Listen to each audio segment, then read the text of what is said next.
करवा चौथ कब आया और कब निकल गया पता ही नहीं चला। वैसे ही दिवाली कब आई और कब चली गई भाई साहब समझ ही नहीं आया। तो हमने दिवाली की शॉपिंग और दिवाली की सफाई दोनों ही एक दिन में निपटाई है। मेरे को अभी तक यकीन नहीं हो रहा। हम सुबह सारे मैंने कपड़े कुपड़े वॉश कर दिए थे, कर्टन भी वॉश कर दिए थे। उसके बाद हम रेडी होकर निकल पड़े मार्केट में, क्योंकि दिवाली का कुछ भी नहीं खरीदा, कोई शॉपिंग नहीं करी है।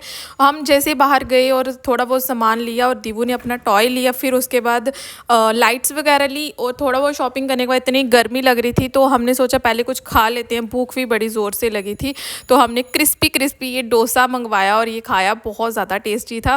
फिर उसके बाद कोल्ड ड्रिंक पी और बिल पे किया। फिर हम फिर से चले गए क्योंकि और भी बहुत सारी शॉपिंग करनी थी। हमने दिया लिया, माता रानी की फ़ोटो ली और इन्होंने पटाखे वगैरह लिए। मैंने इनको बोला था कि पटाखे हम नहीं लेंगे, सिर्फ हम अनार, फुलझड़ी और वो जो चक्की होती है वो लेंगे, पर इन्होंने नहीं माना। इन्होंने एक पटाखे का बॉक्स ले ही लिया। मेरे को पटाखे वगैरह ना उठाना इतना अच्छा नहीं लगता। और ये देखो मिठाइयों की कितनी दुकानें सजावट हुई है।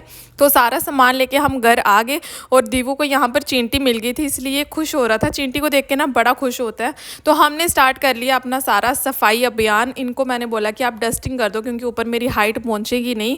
तो दीवू अपनी मस्ती कर रहा था। तो और क्वार्टर की हालत देखो कितनी बुरी हुई है। हमने सारा सामान दोनों ने मिलके फैला दिया इधर उधर, क्योंकि छोटा छोटा सामान हम सारा डस्टिंग कर रहे थे, सारा सफाई कर रहे थे। तो सबसे पहले मैंने सारे कपड़े वगैरह तय किए, जितने भी सारा इधर उधर खराला पड़ा था वो सारा मैंने उठाया।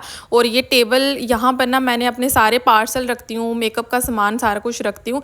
तो ये मैंने साफ़ किया और सारी डस्टिंग वगैरह करी। इन्होंने फ़ैन वगैरह डस्ट ऑफ किए और उसके बाद झाड़ू किया और पोछा किया मैंने। और लक्ष्मी माता का दिन है तो मंदिर साफ़ करना सबसे ज़रूरी था। तो मैंने मंदिर साफ़ किया, फ़ोटो साफ़ किए, सारी जोत वगैरह सब कुछ वॉश कर दी, पोछा वगैरह लगा दिया। और मैंने सुबह ही कर्टन वॉश करके हम चले गए थे और आते ही ये सूख गए थे तो हम दोनों मिलके कर्टन लगा रहे थे। और ये वाले जो कर्टन है ना ये मैंने काफ़ी टाइम से लिए और मुझे काफ़ी ज़्यादा सुंदर भी लगते हैं।